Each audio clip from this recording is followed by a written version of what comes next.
Good morning, YouTube and EUT crew. Today I decided to come on because I wanted to talk about the subject of the Holocaust. Now, I know this may come strange for my channel, but every now and then I'm going to pop in and out discussing moments of history and how it affected me and my perspective on different things. I remember growing up in school and in elementary school, we learned about the Holocaust.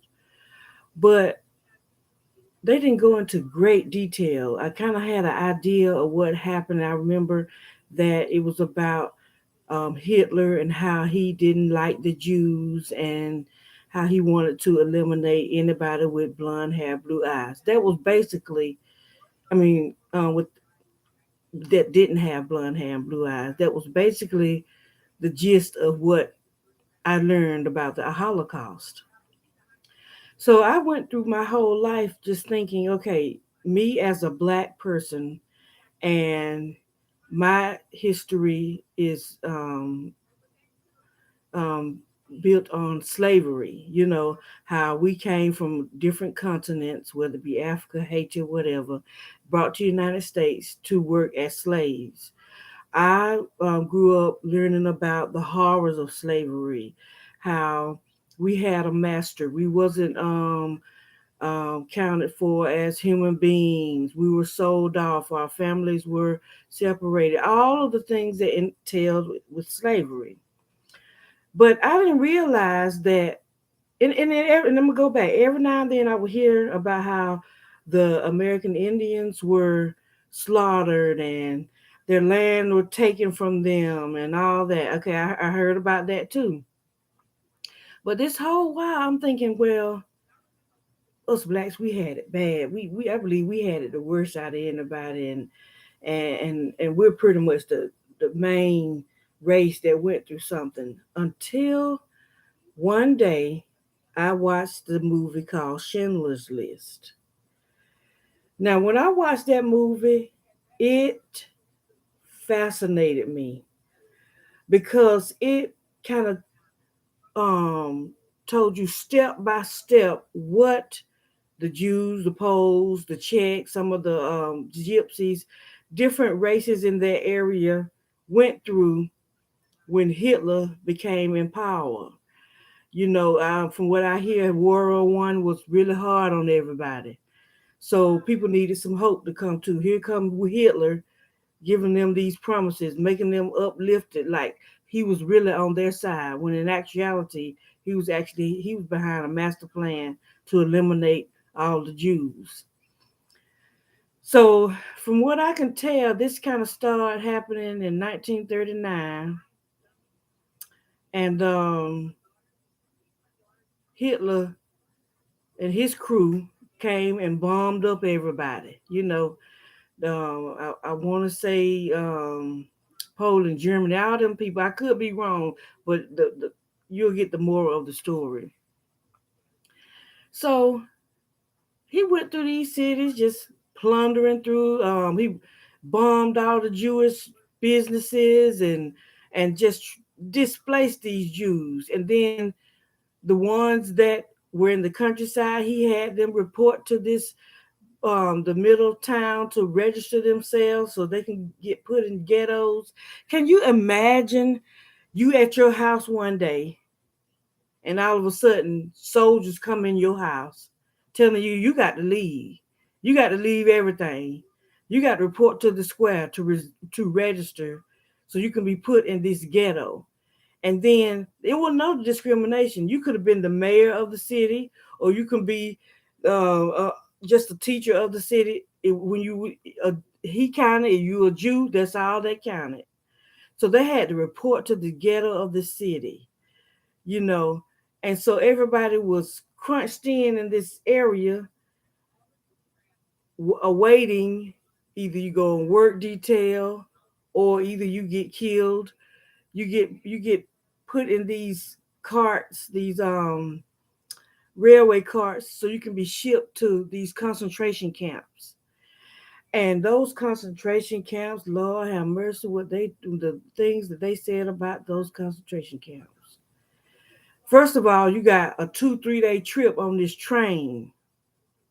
And let me back up a little bit. At first, when they were capturing all the Jews so they can get them all in one spot, they would just go through the neighborhoods, just shooting up everybody.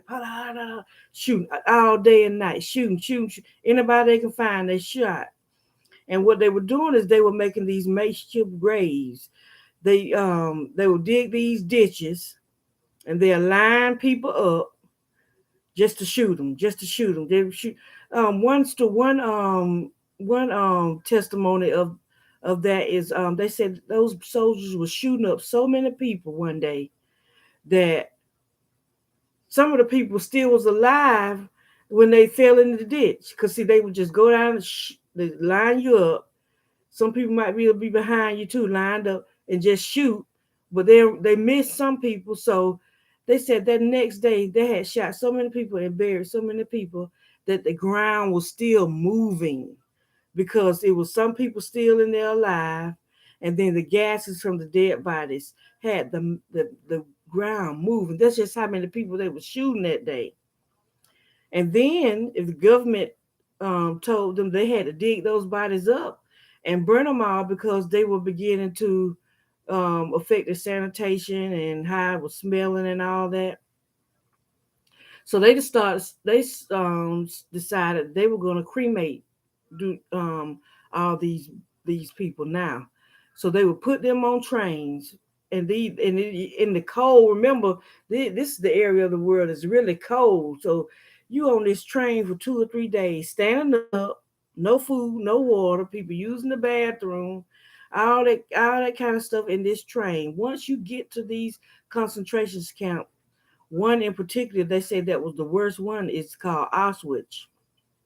And you get off the plane, I mean, off the train, and you're greeted with um, um, German Shepherd dogs biting at you and barking at you. And they saying the ladies to one line and the men to the other line. So you're getting separated from your family. And then a lot of people didn't realize that while in that line, if you wasn't an able-bodied person, or they didn't want to use the women for what they wanted to use for, or the Dr. Mangler, one of the particular scientists, wanted to use you for a science experiment, you were going straight to the crematorium. You walked in, you walking. They said them were some long lines of just walking death. They were killing up to 10,000 people or more a day, burning them up. They said they were burning up so many people that the chimneys was way high up in the air, and they say in the next city it's like it was snow coming down from the sky because but those were ashes from dead bodies. They say you can you can run your finger across your card. It's like pollen on your finger, but those were actually dead bodies. They killed so many people. I mean, millions and millions of people. But it's amazing how hatred and superiority allowed Hitler to let this stuff happen. And when I learned about this Holocaust, it made me say, "Dog, we were the only one that went through something," and it made me respect Jewish people even more. I didn't know that's what happened to them. Can you imagine that happening to your family? You know, they got off that train and they told them to strip all their clothes. They took all them folk jewelry, paintings. They even pulled them people gold teeth out their mouth and just put them in different piles so they can just get whatever they want. I'm talking about some people had that nice stuff too, that nice jewelry, those very rare paintings and family heirlooms. They had. If you go to the museum now or you look it up on the internet, you'll see where they had piles and piles of people glasses, piles of prostheses. I'm talking about they shaved everybody hair so they could make clothes and stuff out of it for them. And they it was piles of hair where they shaved everybody hair off before they sent them into the gas chamber, because they sent them to the gas chamber first Then they put them in the crematoriums. And they had some of their own people, own Jews, having to put their own families in the ovens. Can you imagine? You see this, you in charge of putting people in the ovens so you won't die that day. Every morning when they woke up, they call what they call selection, whether you're gonna die right now, or you gonna move on to the next day, or you gonna move on to a work camp, or whatever they want to use you for. But can you imagine somebody hating so hating a set of people so bad that they wanted to eliminate these people? They almost succeeded too. And one of the reasons why they almost succeeded is because some people knew that this was happening, but they couldn't believe it, or they didn't want to get involved in it. It made me wonder who. I mean, was anybody able to come rescue them? You know, and in the end, they did get rescued. I want to say, um, I don't want to get it wrong because it's such an important part of history, but they end up getting rescued in 1945, but it wasn't that many left when once they got to these concentration camps. And then it was so much disease inside the camps. I mean, they had to use these huge latrines and clean out.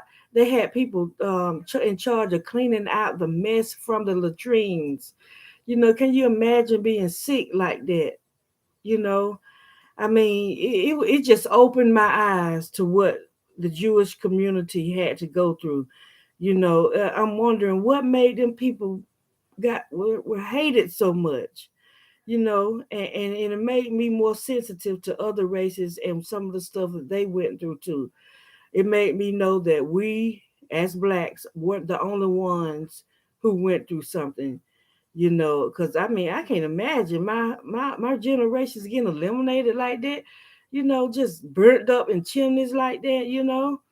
And not to downplay our hangings and lynchings and stuff like that, but these folk were wiping folk out by the thousands each day. You know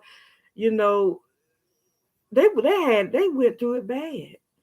But I appreciate learning about the Holocaust. I appreciate it's a lot of more information about it, but I'm just touching on the outer areas of it, and just in disbelief. And then now sometimes you'll hear what people actually be trying to convince people that this did not happen. Nobody ain't making this stuff up. I mean, you can go to Auschwitz now, you see them concentration camps. We got eyewitness testimony. You know, it's recorded on what happened to some of these people.